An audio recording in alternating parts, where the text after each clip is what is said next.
damn it. Sorry. I always forget to press the unmute button, so no one heard anything. Can you please start? I'm so sorry. I'll never get used to it. No worries. So, should I start over? Yeah, welcome to the show, everyone. Yeah. Welcome to the show, and then we have fun. We have someone that we admire in the industry joining us today. And today, here you go. You can have an introduction to us, and welcome to the show. Thank you so much. Happy to be here. My name is Vito Melchiorna. I'm originally from Venezuela, but I have Italian roots. So this is why, the country had a really bad situation. Well, still has it. So I decided to move to Europe, and now I'm living in Switzerland. I'm a software developer. Have a little bit more than 6 years of experience. And in 2020, I moved to the Web3 space, first as an investor. But then I realized that I wanted to do something more, especially since I have these IT skills. So the next logical step for me was to move to provide an infrastructure for blockchain. And of course, one of my first decisions that I had to take is what ecosystem should I support first. So this is where I run into Cardano. Yes. And I started my a small stake pool there, and it's been quite a journey. But right after it, of course, I can say I never settled. So my next step was to learn how to also code smart contracts and build a D app. So now I'm actually working on 2 D apps.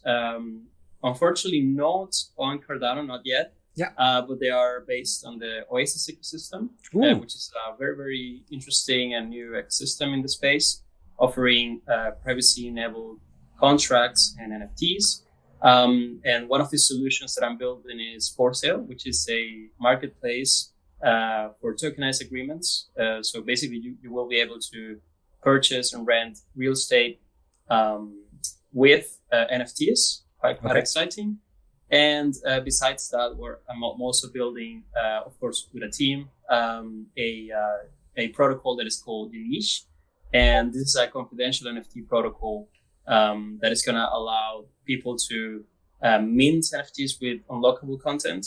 And of course, everything is based on the Oasis technology, but we want to bridge this and make it blockchain agnostic. So looking forward to do this with Cardano as well.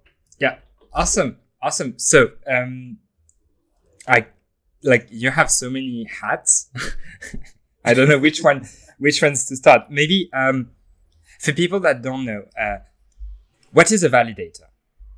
Because you're a stake pool operator, correct? Yeah. Yes. And so it's akin to a validator, or am I mislabeling things? No, that's correct. I mean, there are several labels for this job, depending on the consensus where you are actually operating. Okay. So I would say if you're validating proof of work transactions, then you're usually called a miner. Yeah. Because of the proof of work consensus, this is like the terminology that is used. But in the proof of stake consensus world, then you're called a validator. But you still do the same job pretty much. You provide infrastructure, hardware, and you just look that this hardware is up and running 24/7, and that is actually up to date with all the latest code of the distributed system. Yeah. So in my case, I could say I'm a validator or a stake pool operator for Cardano. Okay. What else can... So, how techy is it? Because for the average person, they know miners and they know validators. So maybe first, the big difference is, as I see behind you do not have a rack of server with ASIC hardware and all of that. So validators does require less hardware. So correct. Yeah. Correct. I would say that's the biggest difference. If you are a miner, you usually have a lot of computers running, and I'm pretty sure like no one would have that at home at all. You know, just having this huge rack of computers consuming all of this energy, and you need to cool it down as well. So definitely is a I would say proof of stake. It's not the like last solution of scalability in terms of consensus, but it's definitely a huge improvement. And I'm convinced that this is a very, very first nice step in the right direction. So of course we've seen already what happened with Ethereum and Bitcoin in terms of scalability.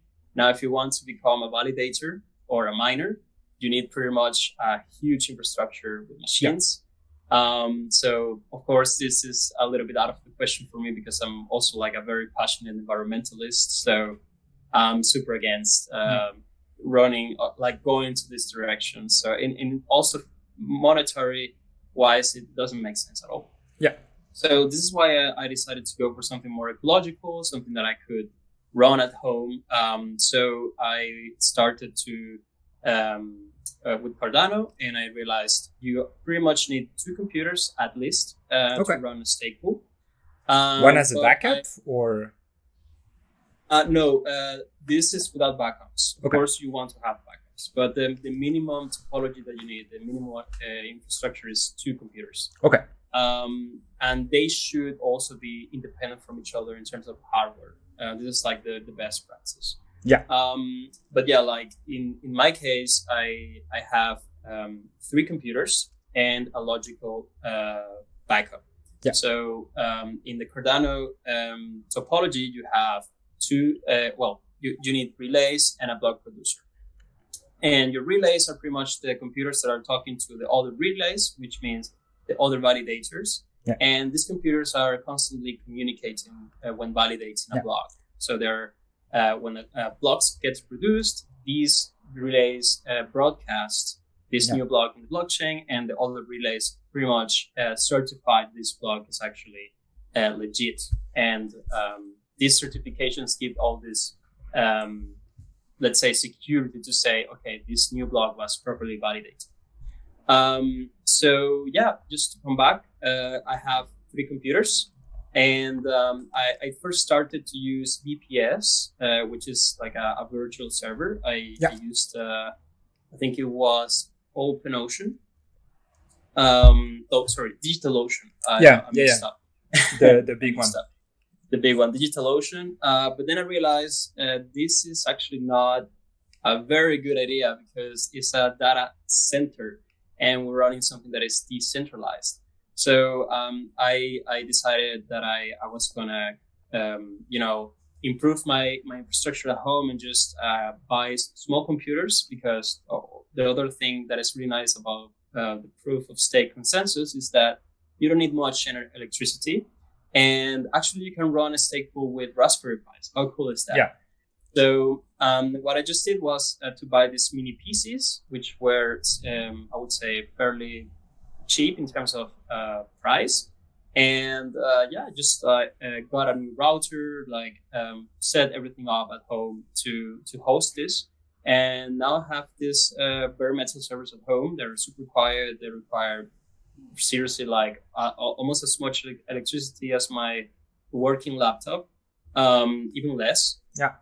And that's the magic of it. But just to come back to the tech question. Yeah. I would say you need at least to have some knowledge about Linux, because configuring these servers is everything about Linux. So you need to know a little bit like what's the architecture, how it works, how to operate the command lines. Yeah. You also need cybersecurity skills. Like you can run a stake pool without much tech knowledge, to be honest, because now there are a lot of tools out there. Yeah, like out of the box nodes or something like that. Exactly. There is a lot of plug and play stuff, which I think is wonderful because it saves you a lot of time. Doesn't mean that if you're a tech guy, doesn't mean that you know all the commands by heart. Yeah. That you know how to configure everything by heart. So it takes a lot of time and like research to get onto it. But if you have all these tools at hand, I don't see the problem using them. But if you don't know what you're doing, and you can run into the nasty problem of getting actually hacked. Yeah, like there are a lot of bad players in blockchain, unfortunately, and this is why it's super important that you at least know how to, let's say, cover up your back in terms of network security. You need to know how your computers communicate to the internet through your router, how to put a good firewall in your router as well, and all these things in order to operate a good pool. Fortunately, in the Cardano consensus, is very, I would say, is the best staking conditions that you can ever find in the blockchain space, because in other blockchains, like let's say Polkadot or even Ethereum, there is this slashing concept, and the problem is usually this slashing also punishes stakers or delegators. So let's say if I'm a validator and I misbehave, like I try to create fake blocks, or even if my pool is has a downtime of a couple of hours, then I get punished, and also my delegators get punished for supporting me. Just by the fact that they're staking with my pool, they get punished. Everyone is in the same place. Exactly. And this is pretty much unfair, because the whole point of staking is to make it actually trustless as well. Like, why do you have to trust the guy that is validating blocks, right? And this makes the job way easier to for delegators at least. And just the validators are actually subject of slashing if someone in the network actually realizes that there is a bad actor. So this is the only thing that you should consider. But of course, is I would say this is only a concern if you are really misbehaving in the network. Channing, do you have questions for our guests? Yeah, well, that was amazing. That the things that you have just said, that was a lot of things, covered a lot of things. Actually, I was going to ask, including what is slashing is, what these kind of things. There are a few things I want to go from the easier ones first. So, and also this is a small world that you work for Oasis. They actually, we're actually talking to Oasis people as well. So one of them is called Ben, and I've got another friend whose name is Julio. I'm wondering if you know Julio Caesar. So it's funny that we are in the same world. So first of all, I think my question would be you supporting Cardano and Oasis network, which is the Rose token. Do you mind to give us a brief understanding, like what do you think? Why do you start working on these two rather than Bitcoin or Ethereum? Where do you think it's a better, or why don't you working on Bitcoin? Is it because it's workable, or these kind of views? Oh, okay. I mean, I'm not just like an engineer. I'm also an investor. I love finance and economics pretty much. So I think it's very important to diversify always, and also to understand how the blockchain space behaves. You also should know how the .com bubble works at the very early stages of the internet. So this will give you a lot of hints of how the markets speculate on technology and what will happen with blockchain as well.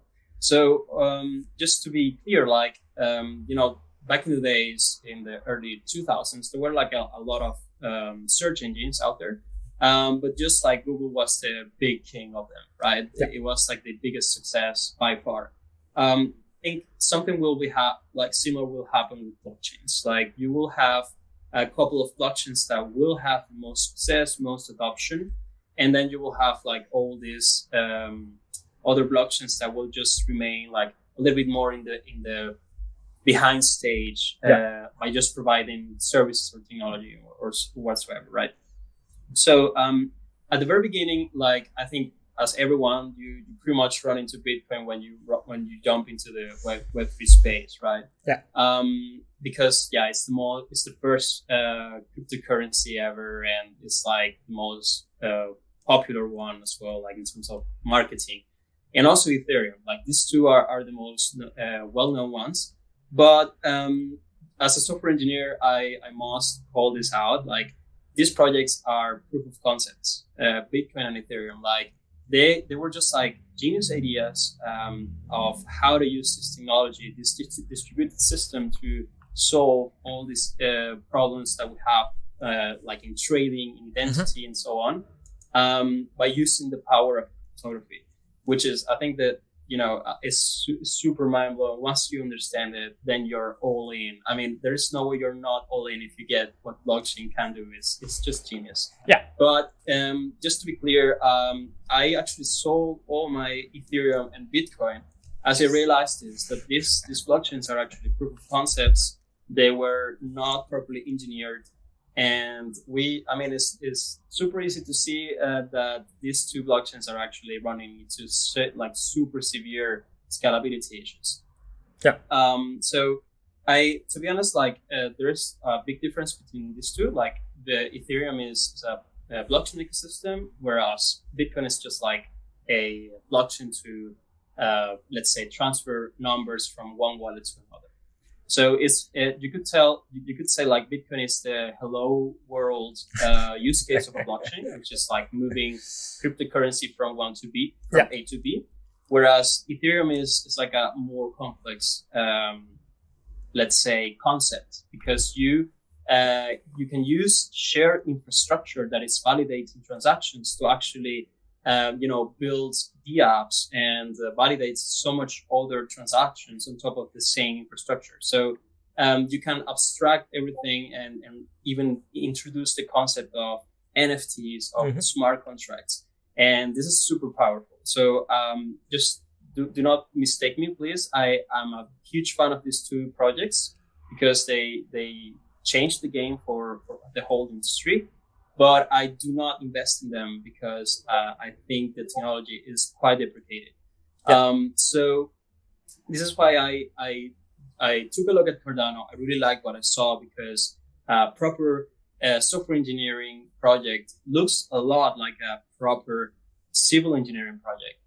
If you are building a house, a building, you need your fundamentals super clear. You have to know your physics. If the place where you're actually building is seismic or not, what are the winds, what's the humidity, you have to have all of this in mind in order to build something that is going to last and it's going to be robust.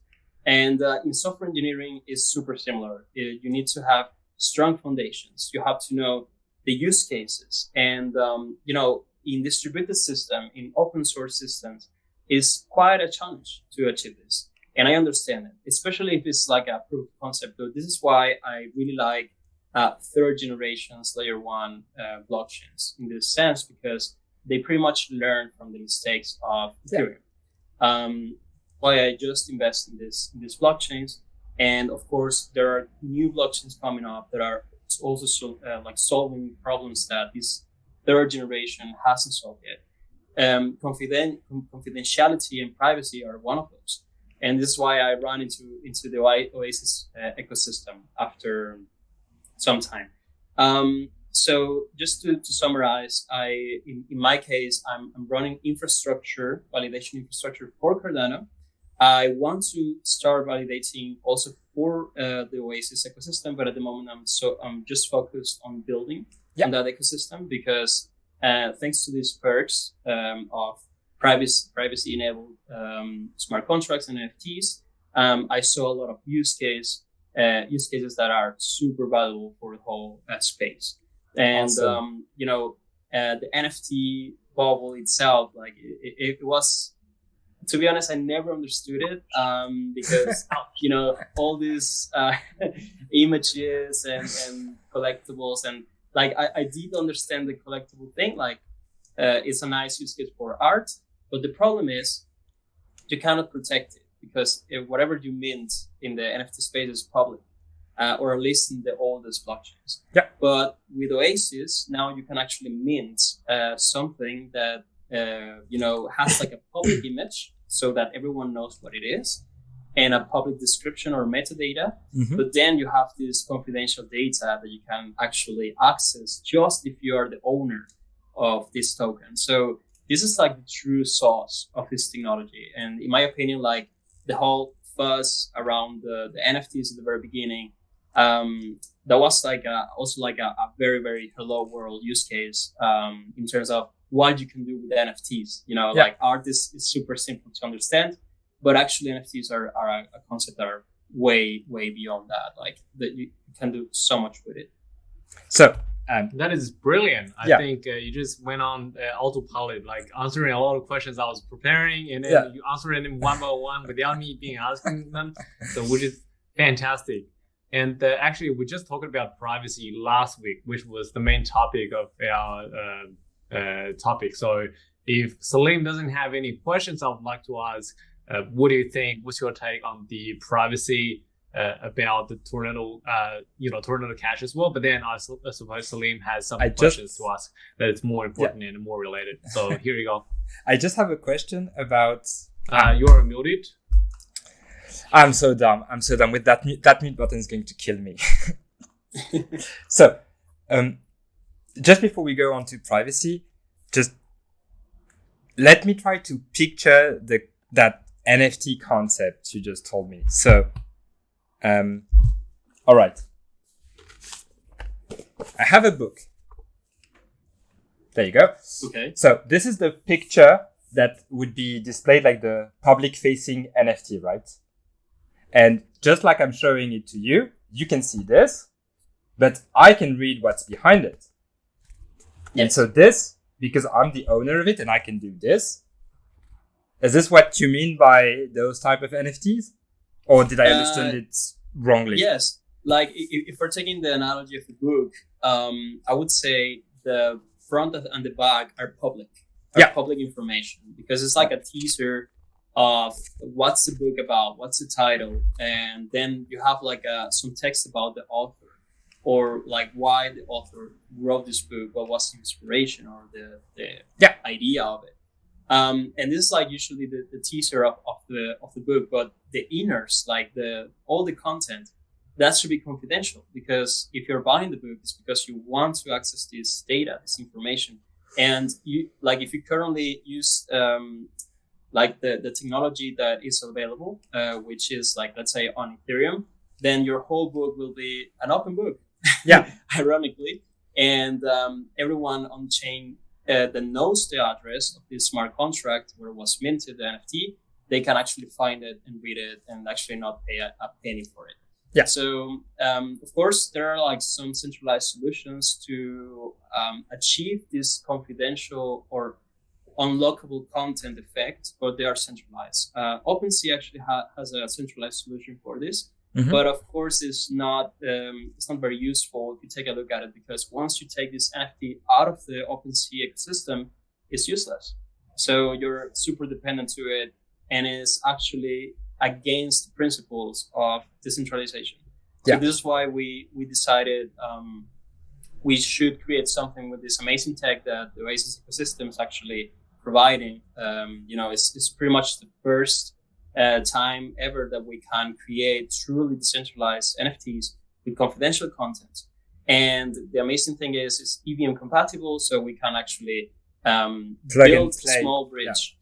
Exactly, and then we can make this available for all chains. So it's a very, very promising thing, and I think the market is actually craving for this, because everyone realized eventually that the NFT thing, like the art is cool, but it's probably not enough sometimes. So you also want more utility.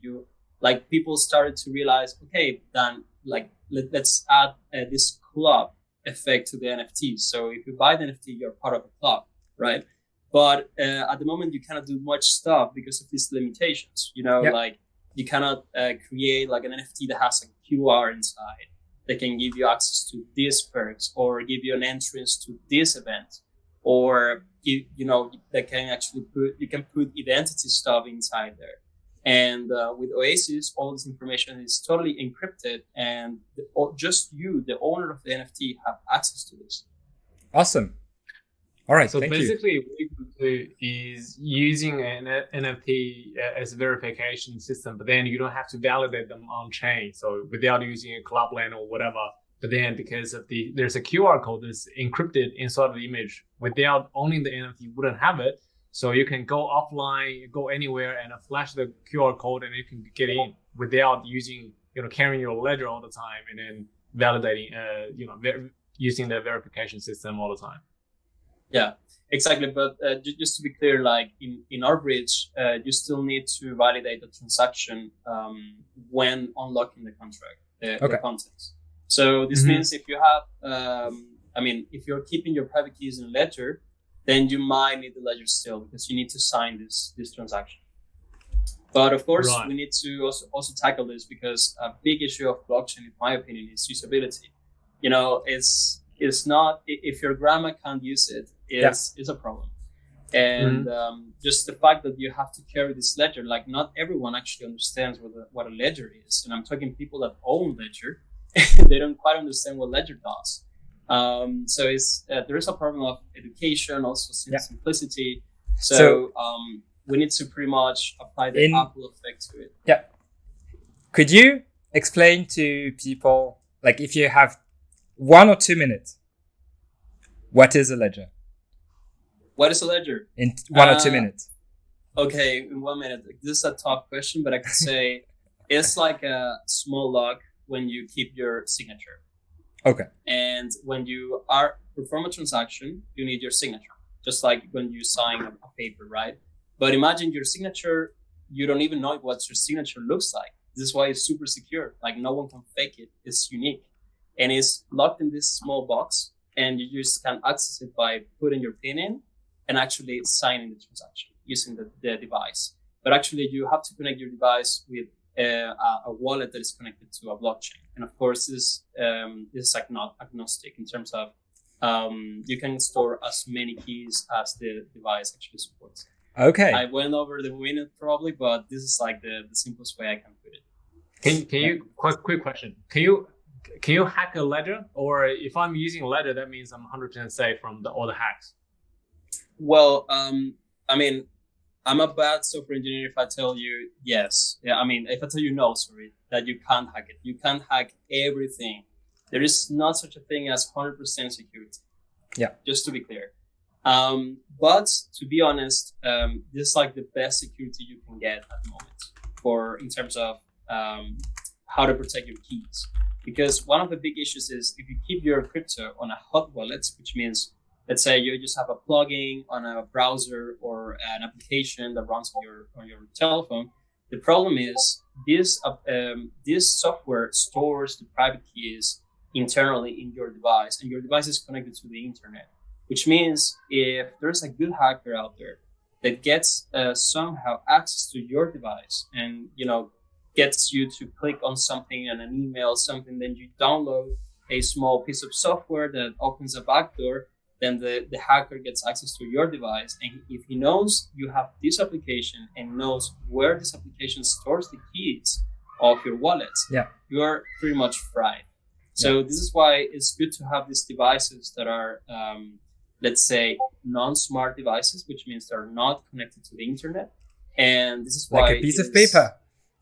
Exactly, like a piece of paper. So you just can access the keys by using pretty much the Ledger middleware, and this keeps everything safer. I wouldn't say it's 100% secure, and if they're advertising this, they're probably lying a little bit. Yeah.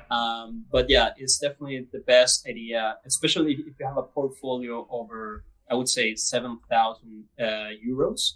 It's totally worth it to have a hard wallet. Yeah. That's exactly what we've been talking about. Like this one, like especially for the people who trades NFTs like me, this one costs you like 0.1 Ether. Like that's how much it is. And if your NFT portfolio is larger than 0.1 Ether, you should probably get one of these. And then I've been personally being hacked a few times. That's when I started really looking into these things. And that's very, very important that we keep these things safe, and then especially in the cybersecurity realm. And actually, we should talk about this another time. But then this actually brings the what I'm thinking. Like using this one is not so easy. It's a little complicated, and you have to click a lot of things.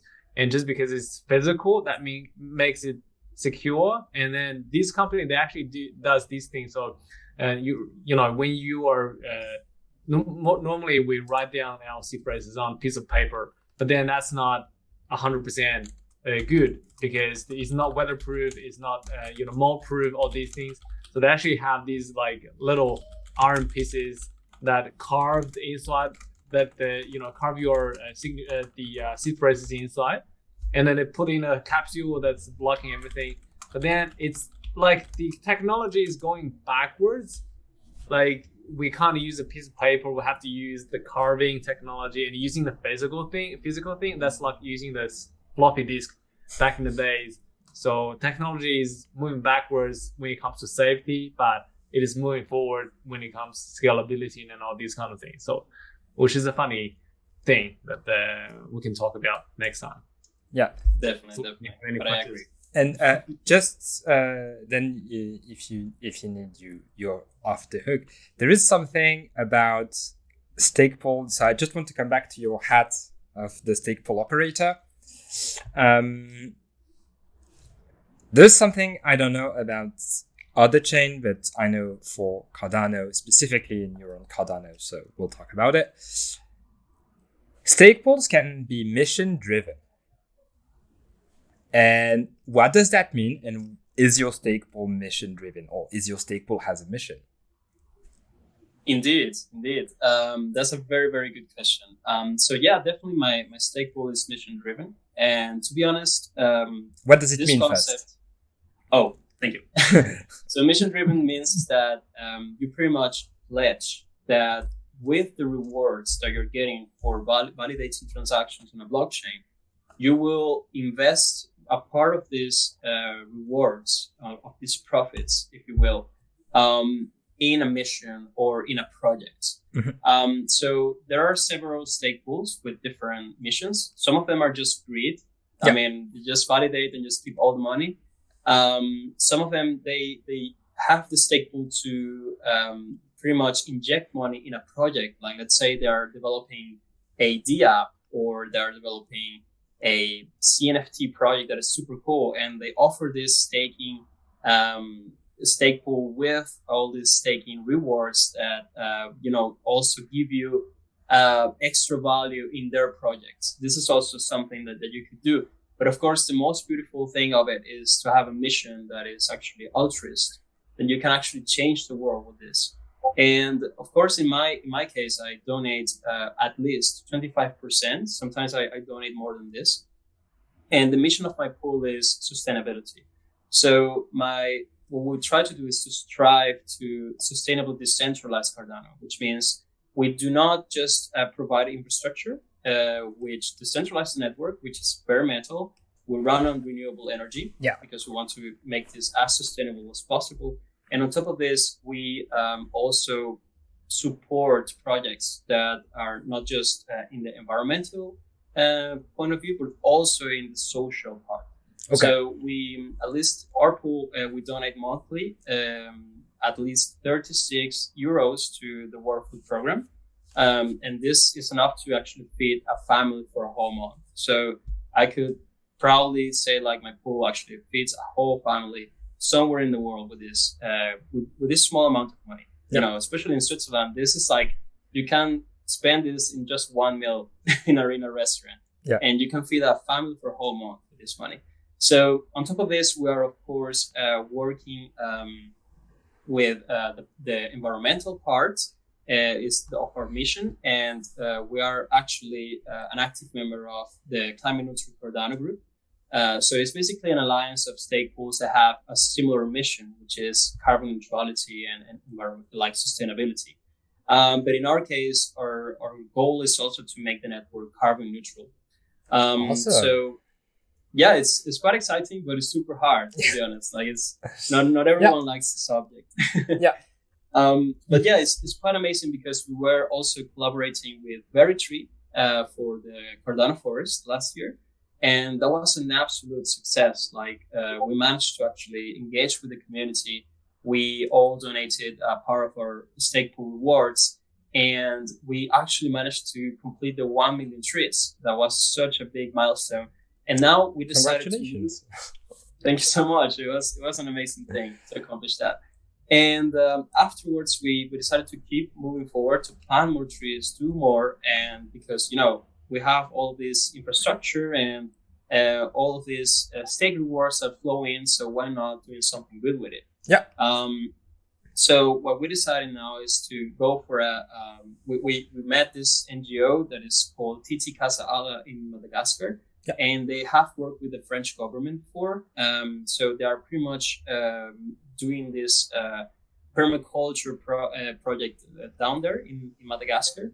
And what we're doing now is we're attaching an ISPO to this amazing project, and we call it the CNC Ala. Ala is, by the way, forest in Madagascar. Yeah. Okay. Just before you continue, so an ISPO, for people that don't know, is an initial stake pool offering, and it's for projects on Cardano. I don't know if other chain do it, but Cardano does it. And basically, when you stake your Cardano onto that specific pool that is designated for the ISPO, it depends on the contract of the pool, but you can either receive part of your ADA reward for staking, part of your reward in ADA, and part of your reward in the new coin of the project, for instance. And this is a new way to, it's akin to an ICO, but instead of being an ICO, it's an ISPO. And you lock your ADA with the pool to help the pool validate blocks. The pool then gets rewarded because it has validated blocks, and it rewards the staker with either their own token or the ADA reward. But in the case of an ISPO, the aim is to generate the new token, and this is how they get released into the market or into the end of the users. So, sorry. That's correct. Thank you for the explanation. Also, just to be clear, in Cardano, you never lock your funds from your stake. And this is like one of the coolest things, because in other protocols, you actually lock your stake, which is annoying because, let's say you lock it and the unlocking period is 4 weeks. And during those 4 weeks, there is a huge dump of everything. I have PTSD of Luna. So and then you're just like trapped in that stake pool. And then when you get to sell, it's too late, right? Exactly. But in Cardano, this is not the case, and this is why I really like the protocol, because you can trade, you can stake and trade all the ADA you have in that wallet without any limitation, and this is amazing. And just to complement perhaps what you said about the ISPOs, is such a powerful concept, and I agree with you. It's not. I think it's just proper of Cardano at the moment. I'm pretty sure other chains are going to catch up with this. Yeah. But it's basically a new way of riskless investment. But I mean, usually when you hear this word, it is a Ponzi scheme. This riskless investment, like, you put your money here, you'll get like 5% every month. This is like it's not possible. But in this case, it is, because what you're doing is you're staking your ADA with a pool. You're actually taking part in the consensus. You are using your money, your ADA, to help this pool increase their stake, and therefore the amount of blocks that they're assigned to validate in the network. And for that, you get an amount of money. Okay, and this is paid automatically by the consensus. So it's trustless. And it's amazing, because if you stake with a mission-driven pool, then this pool actually pledges to take the rewards that are assigned to the pool. It's not the rewards of the delegators. That's a different story. And Cardano is at least 340 ADA. And some pools have an extra % fee that they take from all the delegators. In my case, it's 0%. So I just take 340 ADA. And this is like the reward that you get every epoch if you validate at least one block. Yeah. So the beautiful thing of this is that you can take this money and actually invest in something. It could be a project, or it can be just a mission or a charity. Yeah. So it's actually amazing, the concept, because it's truly riskless. You don't actually invest a penny. You don't have to you don't have to pay anyone that money, and you can still support amazing missions with this. Yeah. It's such a revolutionary thing. That's why we're creating this proof of concept with the CNCL ISPO, because the last ISPOs in the ecosystem have been just for greed, just to put in a simple word, like it's just a project and you just want to make profits, and it's just capitalism pretty much. Yeah. But in this case, we can also provide value, the capitalistic value that people want and seek, which is ADA, of course, the regular ADA you get in any pool. On top of that, we're rewarding all these delegators that are staking with us with a coin that is called the CNC coin. And the idea is that you will earn NFTs. That's for Channing. Yeah. We have these amazing partners. I don't know if you have Cardano proxies, for instance, or Yumiverse. We have also Earth Natives and the other Mother Lemurs. We have these 4 amazing partners, and they also pledge to donate NFTs to the holders of our CNC tokens. So if you're staking with our pools, you will get your ADA, 100% of the ADA you should get, plus these tokens, which are a certificate that you actually participated in planting all these trees in Madagascar. And on top of that, you get amazing NFTs. So it's such a nice deal. Yeah, and, that's like a 3-for-1 combo. Exactly. And you get to plant 100,000 trees in Madagascar to make Cardano carbon neutral, and also to, of course, capture some carbon. We want to make in the future this actually, that you can actually redeem these tokens for carbon credits as soon as it's possible, because there are some projects on Cardano right now, but they're not live yet. And on top of that, this project has a very, very wonderful social aspect, which is since we are planting 100,000 trees that are in a permaculture, with permaculture techniques, we're also securing or improving the food security of the communities in there. Yeah. So these trees are not just going to capture carbon from the atmosphere, but they're also producing fruits and vegetables, which can be consumed by the communities or even sold by the farmers, which also help them economically. And on top of this, there is more. We also are teaching them, the NGO Tizikasala, or partner, are teaching them these permaculture techniques to also recover their soil, and they're also teaching them to the children of farmers, so that they don't have to actually go and work on the lands, but rather go to school and learn how to farm their lands, like the family lands, in a proper way, so that they can get more yield out of it, and they can recover their soil. So it's quite a complete, this is insane to be part of this. It's a lot of work, to be honest. This is consuming my private life in terms of time, because I'm super passionate about it. But yeah, it's super rewarding, because what we're doing is something that it hasn't been done yet. And this proof of concept is pretty much what we want to show the world, what Cardano is about and what the proof of stake consensus is about. Awesome. So, that is amazing. Yeah, there you go, Channing. When because we had a convo maybe a couple months ago, where he was like, I have trouble, finding real use case and it's the same with me. When you talk to us that are in the crypto space, we kind of have an idea of the use case of it. Apart, there's the profit aspect of it, but there's also other real life use case, when my mom or when grandma ask but what does your Bitcoin do? You can't eat it, you can't do stuff with it. And so this is one maybe that can definitely this is a real use case. Yeah, it's actually called RealFi. That's the beauty of it. There is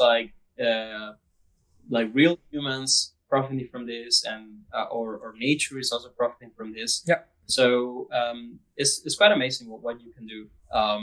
But just to put a small difference between Bitcoin and perhaps all these altcoins, what are actually called in the markets, I would say Bitcoin is mostly reviewed as let's say store of value. But this I don't quite agree with this concept though. But regardless, like I just want to say, layer one native tokens, which means like all the altcoins, you should regard them as licenses. Just like if you're purchasing a Windows license to, have Windows on your machine, or a Microsoft license to have Microsoft Office. Yeah. Because these coins are just a mean to pay for, like, to the validators like me, for providing all this infrastructure to validate the blockchain. So this is why they should be reviewed or regarded as a license rather than a currency itself, like just you would take an euro or whatever. Yeah. I have one last question for you, but maybe Channing has some for you. So. No, so first thing I want to say is this is so good. Like, this is long overdue. We should have these a long time before. This is so good. This is pure gold. And especially the part, like, normally when we do, what we do in this podcast show is we analyze about the news, the macro economy, about, we show people where the market is, tending to go for the next week or so. So that's what we do. But then what do we lack of? Like, sometimes we still do, but then what we lack of is the fundamentals, all these kind of things. What is crypto? How is crypto changing in our world? Like, this part of thing is what we are lack of, and we should totally do this more and more. And especially we touch on a lot of the simple questions, a lot of the deeper questions about, on the surface, what is the one token to another token? What is the privacy, these things? And then we'll talk about, what the Cardano really does. Besides being a stable coin in the whole bull market, all these kind of things. So it's amazing. Like, this is fantastic. I'm so glad that you're here talking to us about this. Yeah. So, thank you for the invitation. It's a pleasure. Yeah. I have one last, probably difficult question. Your pool pledges to plant trees or carbon offsets. Do you have to prove to the network or to someone else that you've planted X trees, or do we have to trust you? That's a nice question. It's an excellent question, actually. So the thing is, blockchain is an amazing tool because it allows us to actually trade in a trustless environment, which means I don't need a centralized authority that certifies that me is sending money to you, like I send money to you. So, of course, in this case, this is a challenge. This trust gap that there is outside of the blockchain, what actually people do promising something, is actually the biggest challenge. And this is where actually Veritree was introducing a very, very nice, let's say, tool to close this gap. And the idea of the Cardano Forest was to not just like allow Cardano as native token to like all the holders to donate Cardano and to pay for these trees in Cardano, but also they were providing like all this infrastructure where the people on the field can actually take a picture of the trees that they were planting, and the idea is to keep all this data on chain so that people can actually take a look at how these forests develop. Because sometimes trees die, they're cut, and it's super hard to keep an eye on a huge forest with 1 million trees. So this is why Veritree was trying to make this more transparent, because at the moment, to be honest, when you donate money to a charity, there is zero transparency. You have no clue what happens with that money. Yeah. And this is why actually blockchain is coming to change this game forever. Yeah. Especially in the charity, that's definitely for sure. Exactly.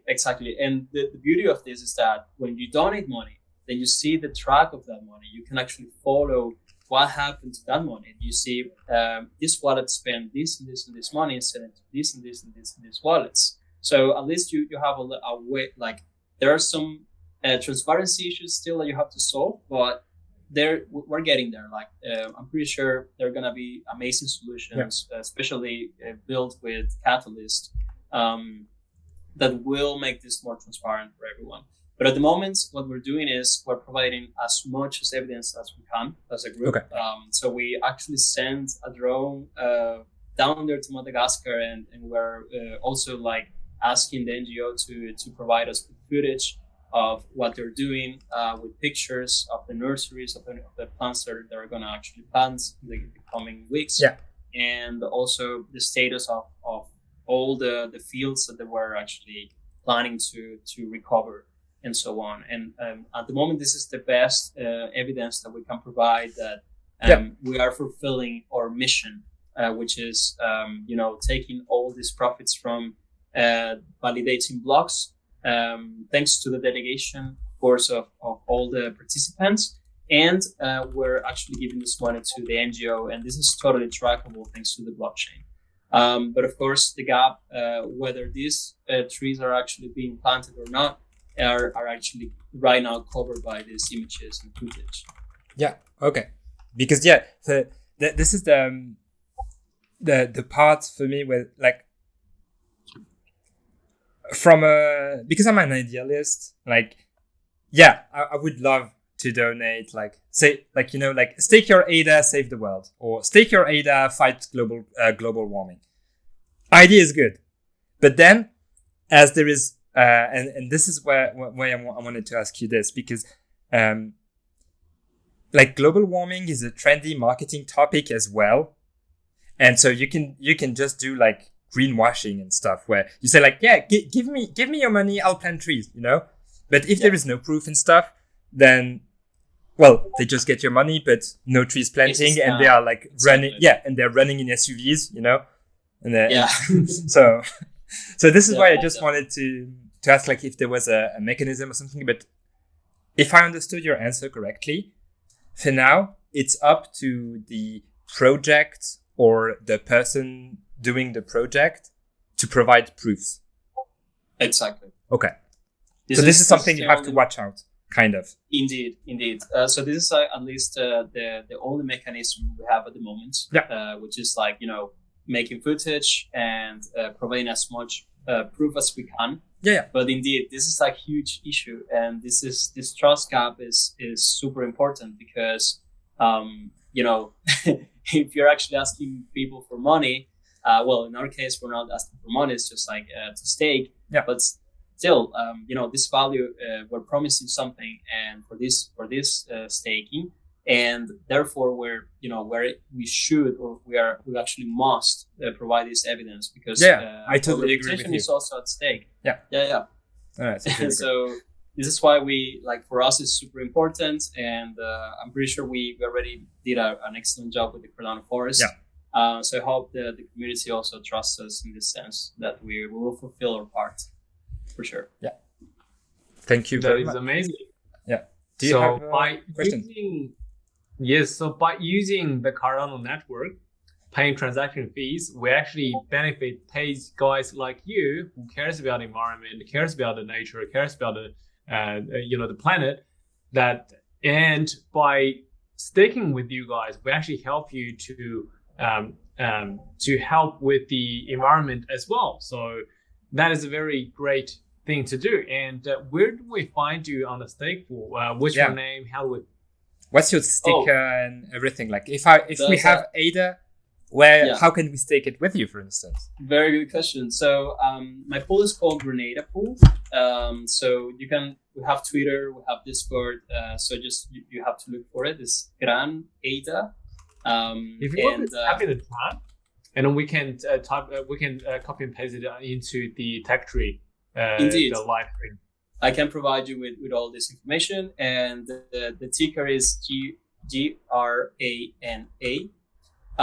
So you can find the pool in any tool like Pool Tool or adapools.org and so on. We're always happy to answer any questions if anyone has some inquiry or some questions regarding staking or whatever. Like, we're always happy to help. We're also happy to help people to create new pools. Like we're also, we have all these scripts and all this information that can be useful for newies that we just want to jump in and validate as well.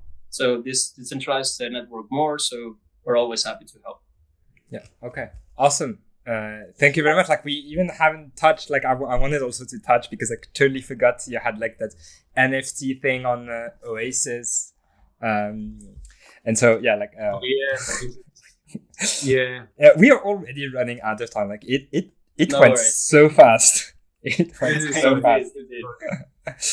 Maybe But maybe the chat. we- Do you have any questions for Vito? And yeah, you can talk when we like. Yeah, just wanna say if you wanna invite me again, I have so much things to talk about. To be honest, guys, like I love blockchain. It's my passion. This is why I decided to dedicate my career to it, and I just love what we can achieve with this. And in my opinion, this is like the key to our next step as humanity. Like it's gonna be, we have industrial revolution, which is leading us pretty much to destruction, and then we have blockchain that will save us all. Like this is the tech, guys. This is the tech.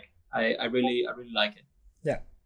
Yeah, it's what I said. Like the two most important tech for the 21st century in our everyday life is AI and blockchains, because both are like they are changing our everyday life, like literally. Literally, I agree. It's insane. So yeah, thank you very much, Vito. Thank you, the chat. Thank you, Channing. And yeah, we should definitely do this more often. Definitely. Thank you for the invitation. I really appreciate it. Yeah. I had so much fun.